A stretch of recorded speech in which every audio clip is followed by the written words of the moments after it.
ಇವತ್ತು ಆದಿವಾಸಿ ಸಮ್ಮೇಳನದ ಈ ಉದ್ಘಾಟನಾ ಸಮಾರಂಭಕ್ಕೆ ನಮ್ಮ ನೆಚ್ಚಿನ ರಾಷ್ಟ್ರೀಯ ಕಾಂಗ್ರೆಸ್ ಪಕ್ಷದ ಮುಂದೆ ಬರಲಿಕ್ಕಿದ್ದ ಚುನಾವಣೆಗೆ ಅಭ್ಯರ್ಥಿಯಾಗಿದ್ದಂತಹ ಡಾಕ್ಟರ್ ಅಂಜಲಿ ಮೇಡಮ್ ಅವರೇ, ಅದೇ ರೀತಿ ನನ್ನ ಮಿತ್ರರು, ನಮ್ಮ ಮಾರ್ಗದರ್ಶಕರಂತಹ ಲವಾಯಿ ಸರ್ ಅವರೇ, ಹಾಗೂ ಬೇರೆ ಯಾರನ್ನು ವೇದಿಕೆ ಮೇಲೆ ಎಲ್ಲ ಗಣ್ಯರೇ, ನನ್ನ ಎಲ್ಲ ಬಂಧು ಮಿತ್ರರೇ, ಇವತ್ತು ಇಡೀ ಜಿಲ್ಲೆಯಲ್ಲಿ ನಾನು ಗಮನಿಸಿದಾಗೆ ನಮ್ಮ ಉತ್ತರ ಕನ್ನಡ ಜಿಲ್ಲೆಯಲ್ಲಿ ಒಂದು ಬುಡಕಟ್ಟುಗಳಿಗೆ ಒಂದು ಶಕ್ತಿ ಬಂದಂತೆ ಆಗಿದೆ ನನ್ನ ವಿಚಾರ ಪ್ರಕಾರ.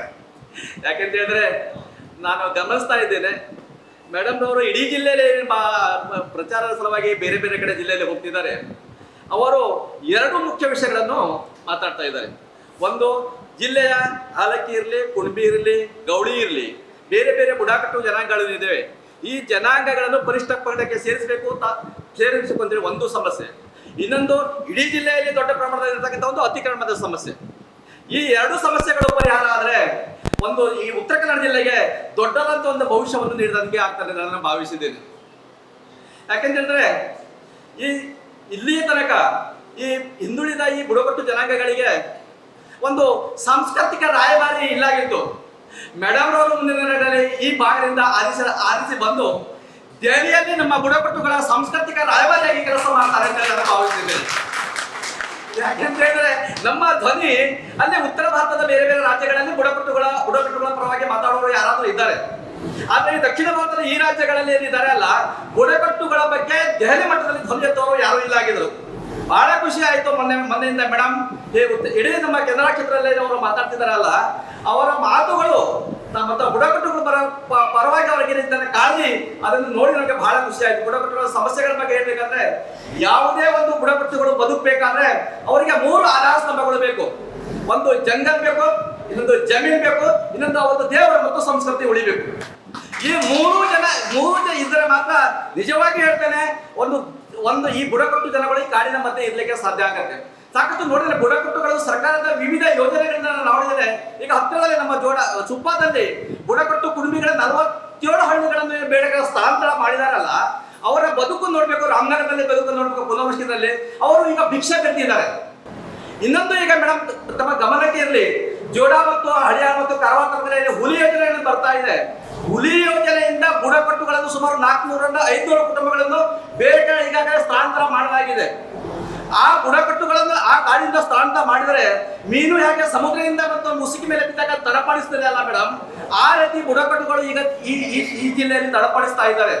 ಅವರಿಗೆ ಭದ್ರತೆ ಸಿಗಬೇಕು, ಅವರು ಕಾಡಿನಲ್ಲಿ ಉಳಿಬೇಕು, ಅವರ ದೇವರು, ಆಚಾರ, ಸಂಸ್ಕೃತಿ ಏನೇನೇ ಇದೆ ಅಲ್ಲ ಎಲ್ಲವೂ ಅಲ್ಲಿ ಉಳಿಬೇಕು. ಅಲ್ಲಿ ಅವರಿಗೆ ಸರಿಯಾದ ಸಂರಕ್ಷಣೆ ಸಿಗಬೇಕು. ಅಲ್ಲಿ ಅವರಿಗೆ ಮೂಲಭೂತ ಸೌಲಭ್ಯಗಳು ಏನಿದೆ ಅಲ್ಲ, ರಸ್ತೆ, ಕುಡಿಯುವ ನೀರು, ಆರೋಗ್ಯ, ಶಿಕ್ಷಣ ಏನಿದೆ ಅಲ್ಲಿ ಸಿಕ್ಕರೆ 100% ಈ ಶ್ರೀಮಂತ ತಾಲೂಕಿನ ಈ ಚಿತ್ರಣ ಇದೆಯಲ್ಲ ಉತ್ತರ ಕನ್ನಡ ಜಿಲ್ಲೆದು, ಅದು ಮುಂದಿನ ದಿನಗಳ ಹಾಗೆ ಇರ್ತದೆ ಅಂತ ಹೇಳಿ ಭಾವಿಸಿದ್ದೇನೆ. ವಿಶೇಷವಾಗಿ ಜೋಯಿಡಾ ತಾಲೂಕಿನಲ್ಲಿ ಕುಣಬಿಸ್ಗಳು ಏನಿದಾರಲ್ಲ ಮೇಡಮ್, ಕುಣಬಿಗಳಲ್ಲಿ ಇರತಕ್ಕಂಥ ದೇವರು, ಧರ್ಮ, ಸಂಸ್ಕೃತಿ, ಆಚಾರ, ವಿಚಾರ ಇದೆಯಲ್ಲ, ಅದು ಬೇರೆ ಯಾವ ಜನಾಂಗಗಳಲ್ಲಿ ನಾನು ನೋಡ್ಲಿಕ್ಕೆ ಕಾಣ್ತಾ ಇಲ್ಲ ಮೇಡಮ್. ಇಂಥ ದೊಡ್ಡ ಶ್ರೀಮಂತಿ ಇದೆ. ಈ ಶ್ರೀಮಂತಿಕೆ ಉಳಿಯಬೇಕಲ್ಲ, ಶ್ರೀಮಂತಿಕೆ ಉಳಿಯಬೇಕಾದ್ರೆ ಆ ಜನಗಳು ಅಲ್ಲಿ ಉಳಿಯಬೇಕು.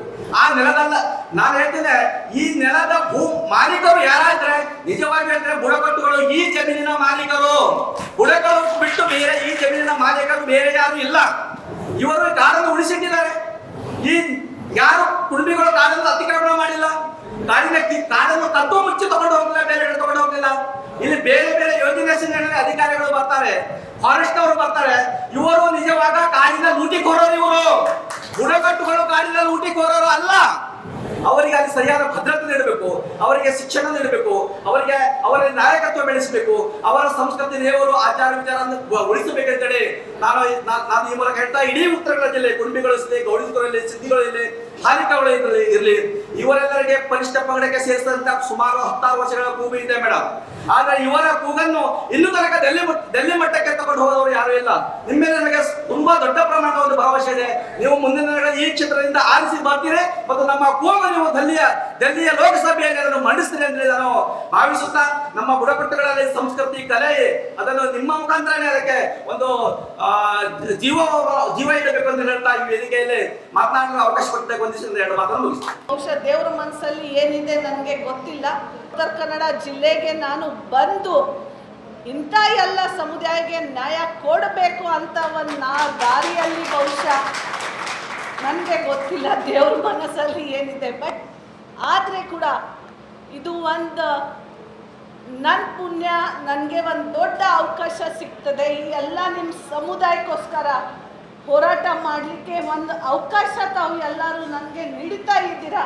ಅದು ಒಂದು ದೊಡ್ಡ ಬ್ಲೆಸ್ಸಿಂಗ್ಸ್ ನನಗೆ ಅನಿಸುತ್ತಾ ಇದೆ. ಆ ಹೋರಾಟದ ಪರಿಣಾಮ ಏನಂತ ಇರಲಿ, ಸಿಗತ್ತೆ ಸಿಗಲಿಲ್ಲ ಗೊತ್ತಿಲ್ಲ, ಬಟ್ ಹೋರಾಟ ಮಾತ್ರ ಮಾಡೋಣ ಸುಮಿತ್ರಾ ತಾಯಿ.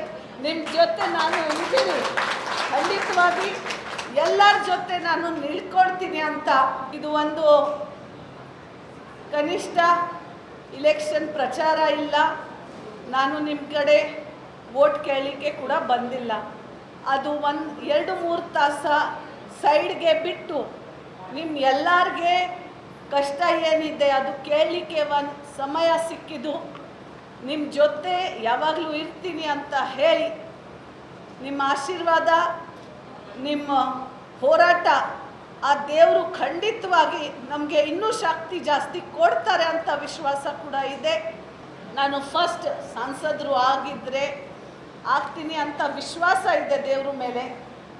ಆ ಸಂದರ್ಭದಲ್ಲಿ ಫಸ್ಟ್ ಪಾರ್ಲಿಮೆಂಟ್ ಸೆಷನಲ್ಲಿನೇ ಈ ಪ್ರಸ್ತಾವನೆ ಮಾಡ್ತೀನಿ.